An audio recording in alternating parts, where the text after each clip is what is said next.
Welcome to the most listened to golf in the world, the Fairways of Life show, on air, online, and around the world, with the most candid interviews, unforgettable stories, taking you beyond the ropes. Here's your host, New York Times best-selling author, Matt Adams. What is going on, folks? Welcome into the Fairways of Life show. Pleasure to have your company today. So, the interview we did with Mike Whan yesterday seems to be creating a lot of news. I'll put it that way. And primarily people are focusing on the comments that Mike made about live players and the U.S. Open. And the fact that, I'm paraphrasing, obviously, that he was saying, yeah, you know, depending on where this thing ends up and where everything settles out, I could see a pathway for creating a pathway, as he put it, for live players.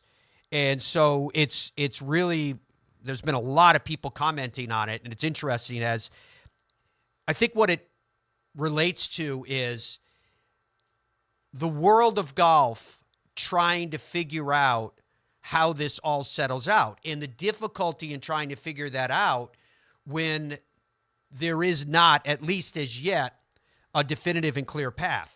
We know that they're working on it, but, you know, we're told that they're working on it, but working on it doesn't mean that it's definitive. Working on it doesn't mean that it's going to come to fruition. It just means that there's people behind the scenes going, yeah, we're doing the best we can to try to see where this whole thing settles. So what do? Do you create contingency plans as a result? So coming up in just a couple of minutes today, I am super excited to tell you that our guest is going to be Peter Malnati. Now, we've known Peter, thankfully, for years and years and years on the show, and it's been fun to kind of watch him as a friend in terms of his development, both as a player and as a human being. I mean, he's 36 years old now. He's a dad of two boys, Hatcher and Dash. I bet Dash is really fast. When you guys were kids and you got a new pair of sneakers, did you think you could run really fast? You got him? But, I bet you could run really fast in those. So he's a dad of Hunter and Dash. How has that changed him? And Hatcher and Dash. And Peter has chosen to take on a leadership role. And to have chosen to take on a leadership role amongst his peers at the same time as he still needs to go out and compete, right? He's a professional athlete. He gets paid to play. And he's had some really good finishes, including a victory this year. His first since his inaugural victory in 2015. So there's much to the story of Peter Malnati, and he's playing, of course, this week. So we appreciate him taking the time on this Wednesday morning to spend some of that with all of us. And it's a pleasure to welcome multiple-time winner from the PGA Tour to the program, Peter Joseph Malnati. Peter, how you doing? How's everything going? It's going great, Matty. How you doing, man? Great. Are you home now, or where are you at? It looks, or an Airbnb, or what's the story for you? Yep, Airbnb in Charlotte right now. Just got an afternoon pro-am time this morning, so just hanging out of the house. My family is back home in Knoxville because Hatcher is really into school at the moment, which is awesome. We want to, like, if he's excited about school, we don't want to take him away. So they're gonna, we are gonna take him away from Thursday and Friday though. They're traveling. We live a little less than 4 hours from Charlotte, so they'll be driving over after Hatcher's school day today. So they'll be back with me this evening, which I'm super pumped about, and then we'll have an awesome week here in Charlotte. Who is driving over? Is your wife Alicia driving over alone with them for 4 hours and two boys in the car seats? That seems like a dominant or a pretty challenging 4 hours before. Yeah, so we definitely decided when Dash was born, that we weren't doing any more trips where it was just Alicia, the boys, and I. Because that's just like when I'm out on the course for, some of these days, especially if you consider like a weather delay or anything that can happen. That means Alicia is alone with both the boys for a long time, trying to just sort out life in a new city away from home. So we always either bring my mom, who's amazing, or we hired a nanny. So we bring one or the other. And this week it's my mom. She's coming over. And so she'll be either Alicia or my mom will be playing referee in the car while the other one's driving safely. Um, so yeah, we got a good system going. It's working. How fast is Dash? That was when he was first born, and I told I actually just played with him last week, 2 weeks ago to New Orleans. But I told Russell Knox, my good buddy on tour, I said, he's born, his name's Dash, and he looked at me real serious and said, "What if he's slow?" I said, "Then he's going to be a slow kid named Dash, and that's it." But I don't think we're going to have to worry about that because Hatcher looks like me. So our 4.5-year-old looks like me. Dash looks like his mom, which is good for him. But they both have my energy. So they're gonna pay me back for what I did to my parents as a kid. It's already happening. I can tell. But they both have my energy, and Dash is full speed all the time. He's been up on 2 feet now for 2 or 3 months. And he like my walking pace, I can barely keep up with him. And, his legs are 18 inches, 16 inches long. And I can't keep, so he's going to be fast. I'm not worried about that.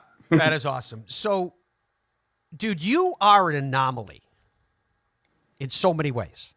Sure. When you think about the success you're having right now in 2024, in some ways you're a throwback, kind of a putt for dough, because, and I know I'm not telling you anything you don't already know. When you look at your performance stats, right, off the tee, accuracy, etc., I mean, with all due respect, you're short and you're crooked. That usually is not a formula for success. But strokes gained putting, yeah. Come on. I used to be short. Now I'm long and crooked. I don't know if the stats back that up, because every time I look at my stats, they don't. have me below average driving distance. I hit it past everyone I play with now. Every time I play with someone, I hit past them. Maybe not. I play with Jake Knapp in somewhere, and he hits it pretty far. I guess. Driving distance, you're 134th on tour. So if the distance is new, it's probably not going to be reflected yet. Well, I've been bombing it for a little while, but my problem is I hit 3 trees around that knock it backwards. I think that skews my average.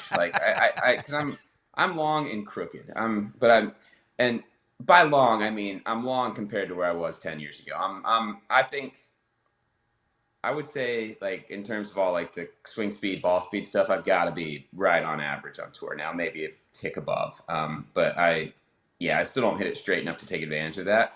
But the week I won a few 6 weeks ago now, the Valspar Championship, that's a tight little dogleggy golf course that actually is not overly short. It's an old school course that winds through trees, but it's decently long. I was 4th in the field in strokes gained off the tee that week, and that's it. Preach it. I like that. That's the reason I won the tournament, because I've always said this: if I can get my strokes gained off the tee to 0, so just neutral, I'll have a long, successful career, contending in tournaments on the PGA Tour, because I'm good enough everywhere else. You can't recover from losing, basically a shot around off the tee, the 4 shots a tournament off the tee, which is what I've done for the last 4 or 5 years. What did you do then, Peter? How did you gain more space? How did you get more width in your swing so you could generate more speed? What changes did you make? Honestly, it was never one thing. It was never this. I will say, I gained. Well, I shouldn't say that. Maybe this, because I'm about to tell a story that means it was one thing in the beginning. I gained 6 or 7 miles an hour of ball speed in a day, and I still remembered it was the Monday of it was the Sunday before the Players Championship in 2016 or 17. I was still banging drivers at 160 ball speed, not very bottom 2% on tour for sure. And I was working with a coach at the time named Mitchell Spearman. Mitchell had me do this drill. He's like, dude, you never get to your right side. You're always on your left side the whole time, so you never have any power to transfer because it's always left. So he had me do this drill with my driver where he's like, I want you to, it's a basic drill, I just want you to take your backswing, and in your backswing, I literally want you at the top of your swing to have this moment where your left foot comes completely off the ground. And then, as you transition, tap it back down and go. And, there's the awkwardness of feeling something different for the first 10 swings. But by like the 15th swing doing that, I was 6 miles an hour faster that day. Whoa. Like that day. So that was the moment. But then from there, I've gone from, 166 ball speed or so that day. And that was just on the range. It wasn't on course. So I wasn't like, Sure. I gained those 6 miles an hour instantly, like to play with. But from that day, I had like the foundation from a swing perspective that I could generate more power. And then since then, it's a combination of a lot of things, a combination of time in the gym, where, you can see these muscles, right? Everybody like, yeah, you're ripped. Yeah, it's just fact. I mean, yeah, it is what it is. So, but it's a combination of like putting on some good golf strength, and then just, a steady progression of like, I think improvements in my swing have helped me hit the ball more out of the middle of the club face, which is a nice thing. And then one thing that I think, might be underestimated is the fact that, I'm steadily and progressively become more comfortable on tour, even if I'm not more, Yes. I haven't been more successful in town, but I'm more comfortable. I feel more secure. And I think it's just a maturity thing too, that I'm like, I'm less concerned over my shots than I used to be, because I know now that some of them are going to stink. Some of them are going to be great. The weeks when you stink, you're going to miss the cut. The weeks when you're great, you need to be ready to take advantage of it. And so I swing with a little more freedom than I used to. And I think that is an underestimated source of speed, to just, know that. Whereas, before I still absolutely hate missing cuts. I hate playing poorly. In my career, I've missed more cuts than I've made, which is, I find to be an annoying stat, because I hate every one of them. But I also know that a missed cut doesn't define anything about who I am or my life. And so I'm not like, I hate them, but I'm not scared of them. And that's a difference that from, where I was 6-8 years ago, where I was like scared of a missed cut because I felt like it defined me. And so I think there's a little bit of freedom in there too that comes from that's valuable for speed. Where we're talking about this and talking about what you're working on to improve in your game and what have you, I was starting down the road too of giving you praise where you deserve it. Second in strokes gained putting, which is why I was saying it's kind of almost like a throwback putt for dough situation with you. That is a remarkable stat. And the fact that putting prowess is something that you've hung on to for many, many years, and it is a formidable weapon for you. Could you talk to us about that? And is putting for Peter Malnati also a window into the soul? That seems maybe. I hope parenting's a window into the soul more than putting. Me too. But I get a great kick out of this, and I don't know if this is ever true. Obviously, I never met Ben Hogan, but I think a lot of people carry this sort of mindset that I heard that he said once that putting should only count half or something. Mm-hmm. And I feel like a lot of people carry that mindset, because I always hear people say stuff to the effect of, I played amazing, I just didn't putt very well, or I played amazing, I just couldn't get a putt to go in. And my response to that is always, that's roughly half of the game. Like, it's roughly half of the game of golf. Like, if you figure on a good day on the PGA Tour, you're going to hit 60, 60 on a great day, 64 on a good day, 69 on a bad day, 73 shots. And you figure roughly on an average day, 28, 29 of those are going to be putts. It doesn't make sense to me to ever say, oh man, I played great, but I putted badly. Like, putting is half of playing. Like, you could say I hit it great and I putted badly, but if you played great, that would have to include putting. And I've always sort of had that perspective of, the 300-yard drive and the tap in you make after you miss the 4-footer both count as one shot toward your total. And so, if you can avoid having to tap in after missing the first putt, that's a shot you get to take off your score. And so that's always been something that I've known is a strength for me. You asked if it was a window to the soul. I don't know. That seems a little overly poetic, but what I will say is, I think, despite the fact that everyone who knows me knows that I'm very socially capable. Like I guess the more accurate way of saying that is I talk a lot. Everyone who knows me knows that, but my actual, like, the place that I go to, like, restore who I am is either, like, alone time with my family, which is not very restorative at the moment with a 4-year-old and a 1-year-old, but alone time, quiet time by myself is, like, where I go to, like, restore my spirit, my soul. And I can have that on a putting green. Like, I can have, not so much on the PGA Tour usually because it's crowded, but when I'm home, I can go to a putting green with a putter and one ball, and for an hour or 90 minutes, I can be so present, so content. And that's been always something that I've really enjoyed. And so I think putting, I think there is something, there is something kind of poetic about that for me, that I've always enjoyed that peacefulness and the challenge of working on it, and the creativity and the feel and everything that goes into being a good putter has always been something that sort of resonates with me. So yeah, putting is a big part of my success. And Peter, that's what's different about you guys that are great putters. That's what's different about you guys, is that you guys that are great putters, by and large, you don't overcomplicate it.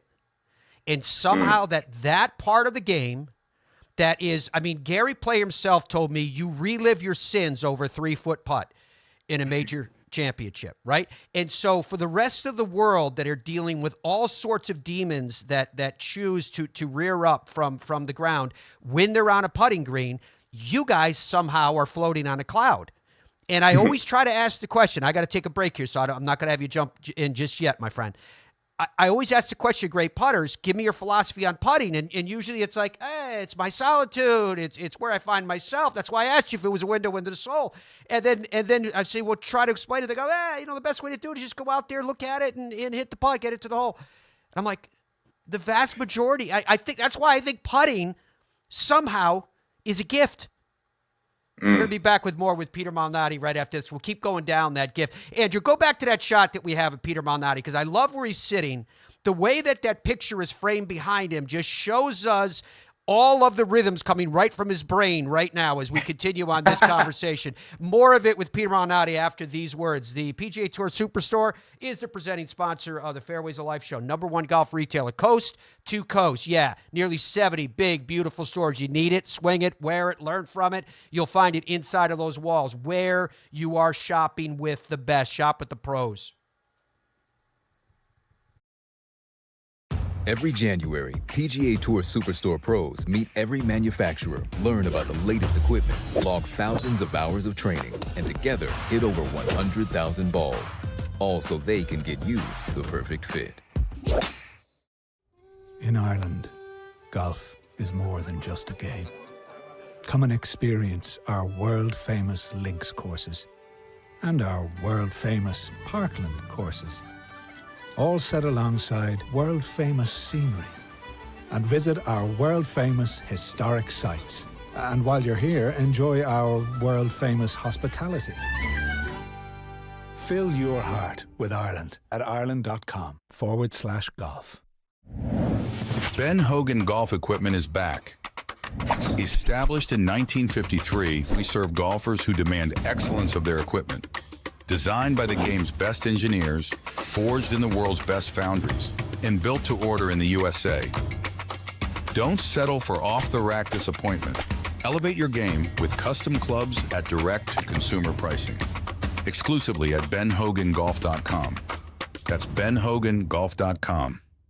The Gen 6 iron is a culmination of everything that we have learned as a team, the absolute best golf club I've ever hit. It's something special. Say hello to the new PXG Gen 6 iron.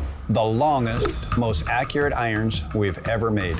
They go higher and farther than any iron that I have hit to date, and they're so easy to hit. Super excited for the consumer to try this. They're gonna love them. PXG, nobody makes golf clubs the way we do, period. Baseball? Nah. Football? Done it. I think I'm going to go after PGA Tour. Playing on the PGA Tour is not easy. But you know what is easy? Hitting the 524 series from Tour Edge. Hitting linebackers and home runs used to be easy. Out here, you're going to need all the easy you can get. Introducing the 524 series from Tour Edge. The easiest clubs you'll ever hit. Even the best players in the world can use a little easy.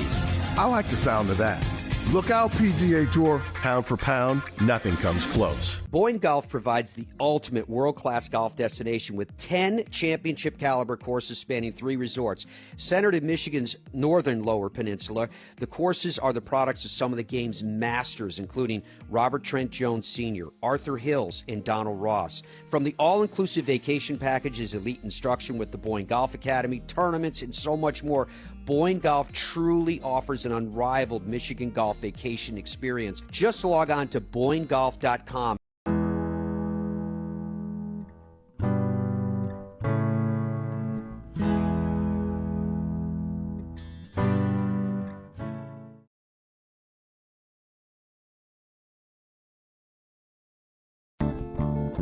Welcome back to the Fairways of Life show. Our guest is multiple-time winner on the PGA Tour, Peter Malnati. Do you like the sound of that, Peter, when you're introduced now as a guy? You've won on the PGA Tour, and that was a distinction of honor, no doubt. But to be a multiple-time winner on the PGA Tour, did you feel like it validated something in any way, either to the public or to yourself? I mean, like, of course it's an amazing feeling to win on the PGA Tour. And it was, the first time I won back in 2015, I really felt like it happened. I use this phrase, like, happened by accident, which isn't a good, accurate description. But, like, I didn't start the week back in 2015 at the Sanderson Farms Championship thinking, this is my week. I can win this tournament. I'm going to go out and do my best, and I can win this tournament. Like, I was just like, I'm back. It's the second event, or maybe third event of my second season on the PGA Tour. My first season on the PGA Tour hadn't really gone that well. And I was just thinking, let's try to build some positivity. Let's try to, bank some points, and let's go. And we had crazy weather. I think I had 27 holes to play still in the tournament by the end of the day on Sunday. And so I played 27 holes on a Monday morning, or not Monday morning, all day Monday. I played 27 holes at Country Club of Jackson and went on to win the tournament. And it just all until I was maybe on the 12th hole of the final round, it still never occurred to me that I might win that tournament. Like, it really didn't. I was just really hopeful to bank some points and get off to a good start after having kind of a rocky rookie year. My first time on tour 2 years before that. And so, when it all came out and I played such beautiful golf, those 27 holes on Monday, and I won the tournament, I was like, wow, like, that's really, really crazy.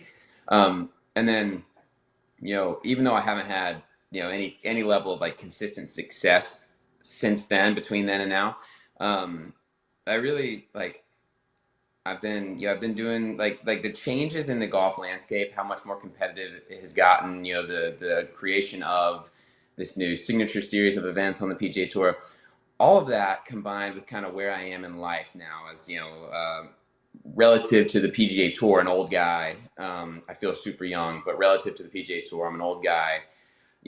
My sons now, I've seen the sacrifices my wife and family make to support the lifestyle that I love, getting to play. Like, I really started to dig in and get pretty motivated, in the fall last year. Like I don't want to just, scrape by and keep my PGA Tour card, which is a great accomplishment, like a really great accomplishment to do. It's not easy, but I don't want that to be like what I'm content with. Like, I want my kids to see me work hard and be great. And so I made some changes this year. I went and saw a new coach because, as you pointed out very accurately, I have not driven the ball well enough to be successful on the PGA Tour in ever. And so went and saw a new coach the week of the LA Open. We've been working together now for, what is that, maybe 2.5, 3 months. saw some immediate progress, really dug in and worked really hard. And then, when I teed it up at the Cognizant Classic, the old Honda Classic at PGA National, the Players Championship, and the Valspar Tournament, those tournaments, like, I'm teeing it up in those thinking, like, I'm going to go out and, my mindset's always the same. I'm going to go give my best effort on every shot. But if I do that well and my game comes together, I think I can win these weeks. And, I played really well at PGA National. I was in great position through 3 rounds at the Players Championship. And then, I obviously went into Sunday at the Valspar in the second to last group, 2 shots behind the leaders, and then played a really steady, beautiful round of golf and won the tournament. You asked if it's validating. Like, I think it's validating of the process that I've been through and the steps that I've taken to try to take my game to another level.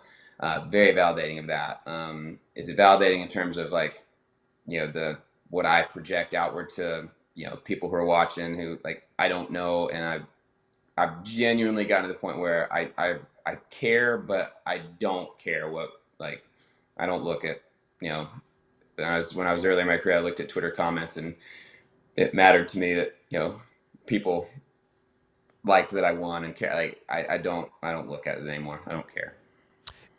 Is that the armor that you used? You got a sponsors exemption into the AT&T Pebble Beach, and maybe you had yourself insulated enough that you didn't hear the clamoring of critics that were like, "Wow, a board member gets an exemption." But you finished 14th that week, and I was thinking to myself, I wonder if he heard some of the chirping and was like, went out there and proved to him that you deserved it, that you can play very, very well. Was any of that the case, or did you just go out there and do your thing as you just described it, and you finished 14th because you're good enough to finish 14th?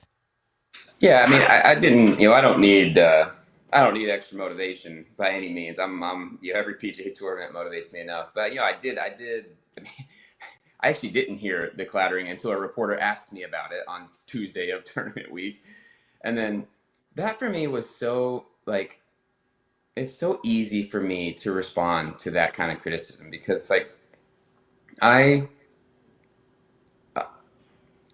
felt so comfortable asking the tournament at Pebble Beach for a sponsored exemption because of the fact that I'll say it. I feel like that the 9 times prior to this year when I play that tournament, which is every year I've been on tour, the amateur that I've been paired with has had a great experience playing with me. I totally embrace that format. It's amazing for me to play in the Pro-Am format because I actually have someone to root for. Whereas, in a normal PGA Tour event, you're out there and it's like, if you're having a bad day or a bad week, your week is shot. But, like, I've played that event before and played really poorly, but helped an amateur in my group have the time of his or her life. And that's something that I take a lot of pride in. And so I don't feel the least bit bad in asking for an exemption to that tournament because that's what that tournament has always been about. And that's a role that I play well and a role that I enjoy. So it's just not that hard for me anymore. Like, I used to care so much because there's critics out there for everything all the time. There are people out there that are chirping this week that Webb Simpson has a sponsored exemption into an event where he has done, like, he and his wife have created a school in Charlotte for families that need a school. Like, they have done so much in this community that, like, I don't care if he had never won a tournament on the PGA Tour, much less having won a Players Championship, a U.S. Open, and however many he has. Like, he deserved a spot in this tournament for what he means to this community. And people are going to chirp, and that's just okay with me now. Like, I want to make sure. I got a great piece of advice from my mentor and really dear friend Don Colleran. When the pandemic started and no one knew what to do, no one knew anything. He was still in his role. He was the CEO of FedEx Express, and I was talking to him about, like, PGA Tour stuff, and he said to me, "Peter, you have to understand that when things like this happen, it's not the first time we've ever had an experience like this." He goes, "But the playbook goes out the window. There is no playbook. So you just have to make doing the right thing your North Star." And those are words that, like, have resonated so strongly with me. Because I'm like, if you make doing the right thing your North Star, you can handle the criticism, you can handle what people say, and so that's sort of been something that I've tried to live by since he told me that. So when we come back with Peter Malnati, I want to go down the road of some of the things that Peter is touching on. And part of that is the world we live in now, the society we live in now, that it isn't so much about listening to another person, learning from them, and maybe modifying or even changing your perspective. It's about digging yourself in on one side or the other. And whatever side you're on, the other person is wrong and vice versa. Is there a middle ground? Can there be voices of reason? Where does all this head? How does one get to a point where they have the maturity and the comfort in their own skin to sit back and tell us the things that Peter is telling us right now? We're talking about life things on top of golf things. And that's one of the reasons I love talking to Peter Malnati, which is a conversation that will continue right after this. Every January, PGA Tour Superstore pros meet every manufacturer, learn about the latest equipment, log thousands of hours of training, and together hit over 100,000 balls. All so they can get you the perfect fit. In Ireland, golf is more than just a game. Come and experience our world-famous links courses and our world-famous parkland courses, all set alongside world-famous scenery. And visit our world-famous historic sites. And while you're here, enjoy our world-famous hospitality. Fill your heart with Ireland at ireland.com/golf. Ben Hogan Golf Equipment is back. Established in 1953, we serve golfers who demand excellence of their equipment. Designed by the game's best engineers, forged in the world's best foundries, and built to order in the USA. Don't settle for off-the-rack disappointment. Elevate your game with custom clubs at direct-to-consumer pricing. Exclusively at benhogangolf.com. That's benhogangolf.com. The Gen 6 iron is a culmination of everything that we have learned as a team, the absolute best golf club I've ever hit. It's something special. Say hello to the new PXG Gen 6 iron. The longest, most accurate irons we've ever made. They go higher and farther than any iron that I have hit to date, and they're so easy to hit. Super excited for the consumer to try this. They're gonna love them. PXG, nobody makes golf clubs the way we do, period. Baseball? Nah. Football? Done it. I think I'm gonna go after PGA Tour. Playing on the PGA Tour is not easy. But you know what is easy? Hitting the 524 series from Tour Edge. Hitting linebackers and home runs used to be easy. Out here, you're going to need all the easy you can get. Introducing the 524 series from Tour Edge, the easiest clubs you'll ever hit. Even the best players in the world can use a little easy. I like the sound of that.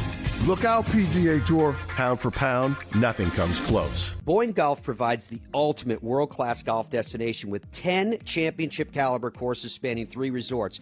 Centered in Michigan's northern Lower Peninsula, the courses are the products of some of the game's masters, including Robert Trent Jones Sr., Arthur Hills, and Donald Ross. From the all-inclusive vacation packages, elite instruction with the Boyne Golf Academy, tournaments, and so much more, Boyne Golf truly offers an unrivaled Michigan golf vacation experience. Just log on to BoyneGolf.com.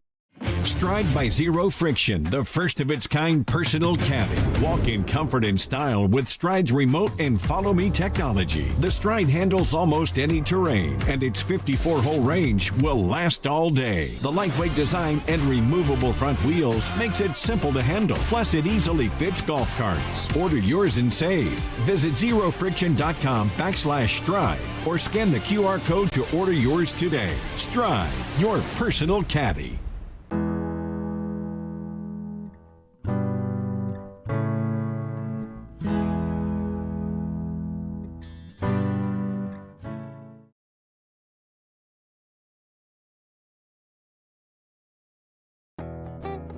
Our guest is Peter Malnati here in the Fairways of Life show today. Peter, are you getting recognized more, or when you take off the bucket hat, do people have difficulty, knowing that it's you?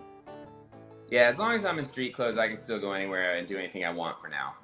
Which is like, I've joked over the years with my pro-am partners, and like the Wednesday pro-ams at tour events. I'm like, you know, I found this really, really sweet spot where for like 6, 7, 8 years in a row, I've kept my job on the PGA Tour, but I've not played well enough that anyone has ever heard of me. And so it's nice. Like it's actually nice. And like I said, I'm motivated now in this changing landscape. Like I really do. I want my kids to see me work hard and be great. So I am very motivated to do well. But it is super nice that, like, you know, even in my hometown, I mean, we'll occasionally see someone who knows who we are or something, like, but we can go to Dos Bros, our little counter serve Mexican place that we like. Like we can go anywhere we want, and it's no one bothers us, knows who I am, knows who we are. It's really great.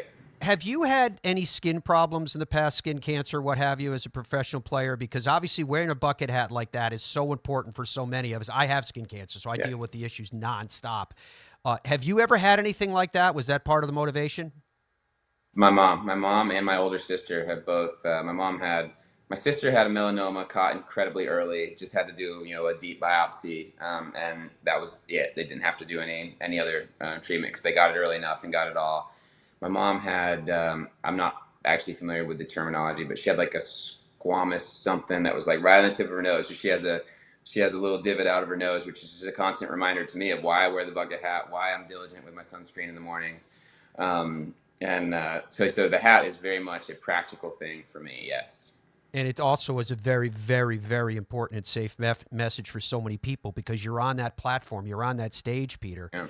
I've asked you this question for well over a decade when we've had a chance to be together or talk. You, and even more so now as a multiple-time winner and recent winner, it's even more acute. You are also your own brand. You've spoken multiple times already today that part of your motivation is to make your boys proud of you, to understand who you are and what you do. But you are still the Peter Malnati brand as a professional athlete. What do you want that brand to represent to the world? Man, this is why I love talking to you, Matt, because you're good, and you ask real questions. And I have a conversation with my son a lot. So Hatcher's 4.5. I've probably been talking to him about this for about a year already now. So I started talking to him when he was 3.5, because he like adults, like teenagers, like me, like all of us, he does things that are just to get attention. He's been doing that since he was 2, but I'm 37 and I still do that. Do things just to get attention. So this is a conversation that I've tried to have with him a lot, that I want to embody in my own life, because it's something that, even like I said, even as an adult who's been on this earth for 37 years, I forget this. So I talked to him a lot about this idea of contentment, and how I think in life, a lot of us would all say, like, what's the secret to life? What's the goal of life? What are you after in life? And we all say, just, happiness. I want, happiness for my family, happiness for people I care about, happiness for myself. But I think that misses the mark, because happiness is always fleeting. Like there's situations in life where you're not supposed to be happy. Like, on a small scale, your kid gets a tummy bug. That's a miserable experience for everyone involved. Most of all the kid, but like miserable experience. You're not supposed to be happy. Bigger scale, like stupid stuff happens. Like kids that are innocent and have done everything right get cancer and go through chemo and miserable treatments, and sometimes have bad outcomes. And it's like the absolute worst. Like, no way you're supposed to be happy. So when we think happiness is what we're striving for, that's wrong. What we're after is contentment. And you can be absolutely miserable, but still feel content. Like, contentment means that you did your best, that you gave what you wanted to give to the situation, that you are proud of who you are at the end of the day. You're proud of who you are and what you've done. And so I talked to my son about that, and like, does he understand what I'm saying yet? No, of course not. But I'm having that conversation for me as much as I'm having it for him. Because it's just something that I need a reminder of all the time, is that we're not in this, we're not in this because we know if we do what's right, we'll always get the outcome that we want. We're in this because we should always do what's right. And so this like striving for contentment is really, I think it's, you know, in a world where there are eyeballs on me, you know, not many, by the way. I'm very aware of that still the majority of probably the majority of golf fans don't even know who I am, much less like, you know, the greater public. But when there are eyeballs on me, that is like, that's the brand, that's the image that I want to project, is like, you know, a guy who finds contentment in doing the right things, in doing my best, in contributing what I can in every situation. And that's something that, like, you know, like I said, doesn't mean happiness. It doesn't mean you get the outcome you want every time, but it does mean when you put your head on your pillow at night, you can feel good about who you are. And that's just something that you can't put a price on that. You chose a leadership position on the tour, and you happen to have chosen it at a time that's probably the most turbulent in the history of the men's professional game. The only time I can go back to that would even closely compare would be the late 1960s, when the PGA Tour essentially was formed out of the Players Division from the PGA of America, and that split took place. So my first question to you is why? Why did you assume this role, and has it been what you expected of it? I'll answer in reverse order there. It has not been what I expected of it from a time commitment. You know, the timetable of becoming a player director on the PGA Tour's board is kind of drawn out. You serve a year in a role that is mostly, it might be a little like preparatory, but it's mostly just a name. They call it, so you get elected and they call you the chairman of the PAC, of our player advisory committee. So I was elected to be the chairman of the PAC in January of 22, which means I was asking people to vote for me late summer and fall of 2021. But I didn't actually take a seat on the board until January 1 of 2023. So I was asking people to vote for me and sort of campaigning, if you will, you know, late 21 for a seat that I took starting in 2023. So I didn't have the foresight to really see where this was all going. But what I did have was this really, really powerful understanding of the fact that good governance should involve broad perspectives. And, you know, it was just important to me that someone who was curious and open-minded and had the perspective of you know, being kind of a grinder, strive to keep your card, sort of hang on the bottom end of the PGA Tour, was at least in the meetings to be there. So that was why I ran for that seat. I did not have any idea that we were going to be involved in like geopolitics and you know, essentially an existential fight for the future of professional golf. Didn't know that's what I was getting myself into. You know, having, you know, the timing of things, you know, having this all coincide with the birth of my second child and having, you know, two boys that are young and full of energy, like, and also a career that is really, really difficult, you know, where I've spent, you know, 7 of my 10 years on the PGA Tour as very much a fringe player, scraping to keep my card. That was part of the reason I ran to be on the board, because I thought it was important to have that perspective. But now that I'm on the board and the time commitment that it brings, it definitely, you know, if I had it all to do over again, knowing everything I know now, I would still do it the same way. I would ask for votes. I would campaign. I would try to be on the board. But man, it doesn't mean it's been easy. It's been really, really hard and challenging, but also very meaningful and impactful. So, you know, that's a long-winded way to say it hasn't been what I expected, but the reasons I wanted to be on the board have proven to be really important for me, and it makes it really meaningful that I'm there. It's also impactful. It's also meaningful when a member of the board describes what you're engaged in as an existential fight for the future of professional golf. Is it that? Are we at an edge here of a risk of some way? And if so, what is that risk? Yeah, no, I don't think there's risk of like professional golf at the highest level, like, going away. That's not really it. It's just a matter of, what will professional golf continue to look like? Like, what will the landscape be like? This model that we have on the PGA Tour that has been so, I'll use the word impactful again in a different sense here. It's been so impactful on the communities where we play.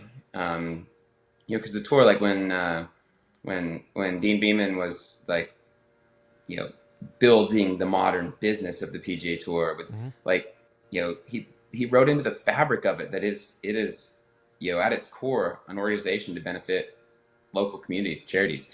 That model still like resonates really strongly with our core fan base, I feel like.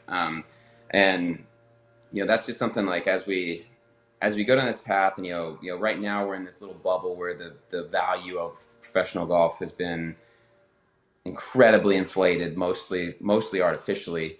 But also there is tremendous value, and like we have star power on the PGA Tour right now that is just like through the roof. Like the talent level on the PGA Tour, the pipeline to feed the PGA Tour. Like look at Ludwig and what he has done. Like there are, and I don't want to say this as if they're all the same, because they're not.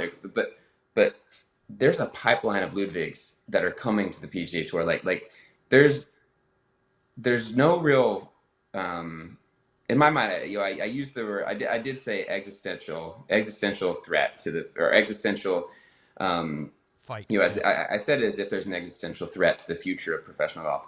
It's not that there's a threat. It's just, how do we maintain a model that we all feel proud of, that benefits the players, the communities, most importantly, the fans who make us, give us the platform to have an opportunity. There's like trying to get all those pieces right in a time right now where the value of a professional golfer is probably, in some ways, like the on-course value has inflated to an unrealistic level. Like, how do we continue to just build this and feed and serve all the constituents, from the players to the fans to the local communities to the organizations that host these events? Like how do we do that all, figure all that out? That's the part that just is going to be, I think, we're grappling with a lot of it right now, and we're in the middle of it, and we don't necessarily have a clear path forward in terms of what the model looks like. Like, are we partnering with the PIF? Are we not partnering with the PIF? Like, we don't have clarity around that yet, and I don't think there's like a risk of us losing. There's not a risk of us losing men's professional golf as something that is, incredibly entertaining for fans around the world, and incredibly, powerful to do good. I just want to make sure we keep that as part of the PGA Tour's mission, and keep the PGA Tour as the premier ultimate place for, professional golfers to ply their trade. Less than a minute left here, Peter, before I have to take a break. But can an argument been made that signature events, increased purses, et cetera, hasn't you as a PGA Tour player and others benefited from the existence of LIV? No question right now. The question is, have we done this in a way that is sustainable, and can we continue to give the players, the product of the PGA Tour, the stars of the PGA Tour, I point to myself, meaning the stars, like the other players like me who are better than me, can we continue to give them what they want and feel they deserve, while also carrying on the brand of the PGA Tour in a way that is positively impacting, all the constituents around us? All right, when we come back with Peter Malnati, our final segment today, I do want to ask him about who he has aligned himself with, because it's our way of saying thank you to professional golfers for joining us, to say who are your sponsors, why are you associated with them. Back with more of the Fairways of Life show after this. I got ball fit in 2000, went on a little run.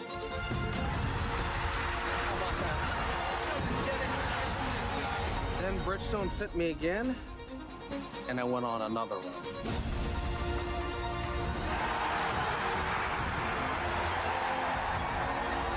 I just got fit again for the new Tour BX. The ball fitting's been helping me. Will it help you?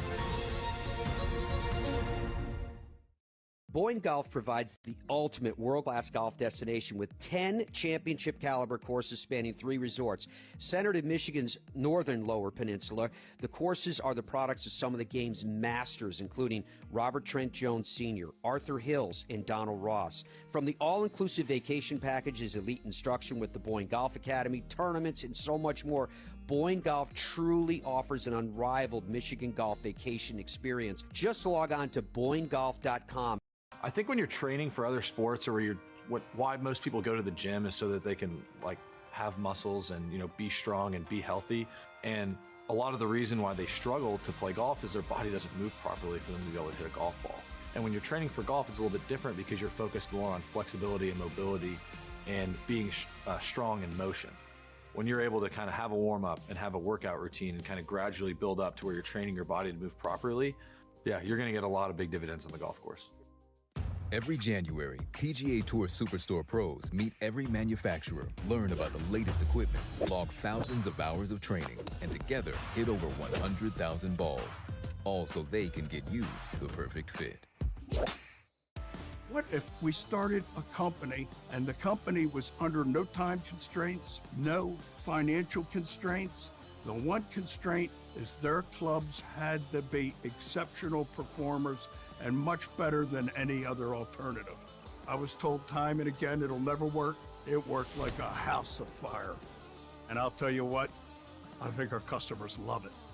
BXG, nobody makes golf clubs the way we do, period.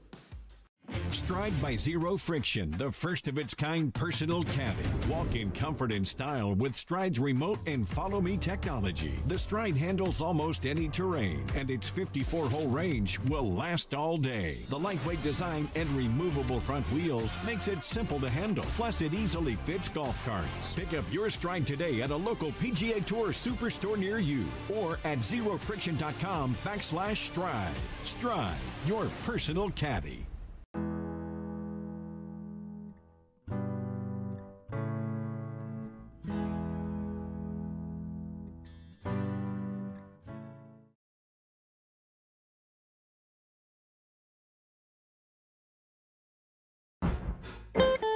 As we welcome you back to the Fairways of Life show, Peter Malnati has been our guest in today's show. It's been amazing. His insights are incredible. That's the reason why we had him on the show, so that you guys could get to know, hopefully, the Peter Malnati that we have always known, a deep, deep thinker, a person who truly cares. Peter, you have aligned yourself with companies, and I know that when you do it, it's not simply about the money. It's part of what you do as a professional athlete, but it's also about aligning with your own personal philosophies. Who are you sponsored by? Who do you represent?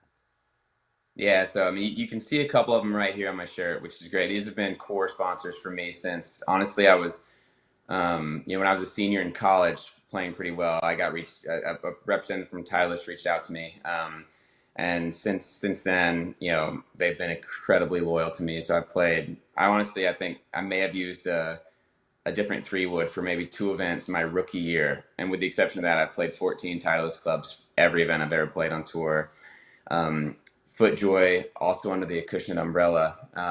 They've been incredibly awesome to me and my whole family. So I think, from head to toe, they make the most comfortable, best golf gear. So I've been lucky to do that.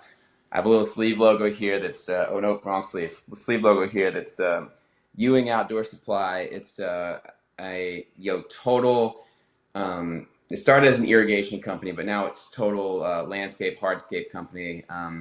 They are really impactful in the golf space now, but they also do residential. And the reason I aligned with Ewing, their CEO is a guy named Doug York, but it's a family business. Doug married, I think, into the Ewing family, if I remember this right. But it's a family business that's been passed down just through generations of the Ewing family, and I get to do a cool little tent visit with them when I'm in Scottsdale, because that's where their headquarters is.